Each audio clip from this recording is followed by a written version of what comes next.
जम्मू कश्मीर में 10 साल बाद कांग्रेस गठबंधन की सरकार बनने जा रही है। इसके बावजूद कांग्रेस पार्टी टेंशन में है।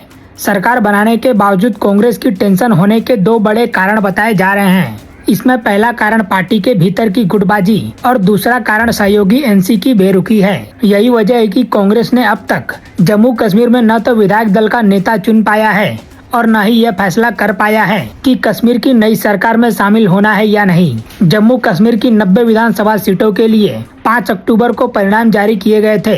कांग्रेस की सहयोगी नेशनल कॉन्फ्रेंस को 42, कांग्रेस को 6 और सीपीएम को 1 सीट पर जीत मिली थी। हरियाणा की हार से मायूस कांग्रेस के लिए जम्मू की जीत को एक मरहम के रूप में देखा जा रहा था।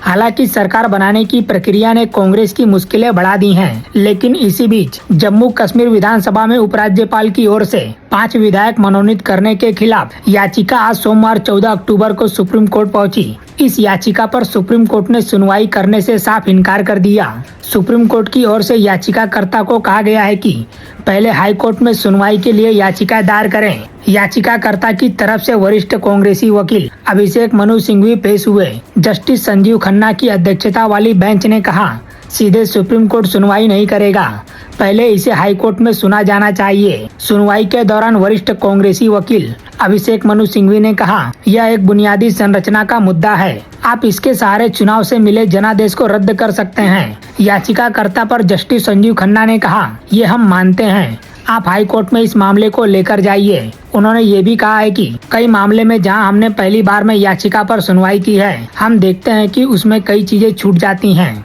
जस्टिस संजीव खन्ना ने आगे कहा, उन्होंने ऐसा नहीं किया है। इस पर सिंघवी ने कहा, लेकिन उनके पास ताकत तो है। मान लीजिए कि यह 5 कल संशोधन करके 10 हो जाएंगे। कांग्रेस नेता सिंघवी की दलील पर जस्टिस ने कहा, आप सीधे हाई कोर्ट ही जाइए, हम इस पर स्टे लगा सकते हैं, लेकिन हम यहाँ पर कुछ तय नहीं कर सकते। वकील अभिषेक मनु सिंघवी ने दलील देते हुए कहा, केंद्र सरकार के नामांकन का मतलब है कि जो व्यक्ति चुनाव जीता है उसे नकारा जा सकता है। इस पर जस्टिस खन्ना ने कहा, इसे हाई कोर्ट के सामने जाने दें। अगर हाई कोर्ट आपको स्टे नहीं देता है तो आप यहाँ आ सकते हैं। उपराज्यपाल की ओर से जम्मू कश्मीर विधानसभा में 5 मनोनीत विधायकों के चुने जाने का मुद्दा अभी तक गरमाया हुआ है। कुछ दिन पहले ही जम्मू कश्मीर विधानसभा में 5 मनोनीत विधायकों को लेकर बीजेपी ने दावा किया था कि मनोनीत विधायक चुने गए विधायकों के साथ ही शपथ ले सकते हैं। फिलहाल इस खबर में इतना ही। बाकी अपडेट के लिए बने रहिए लाइव टीवी न्यूज के साथ।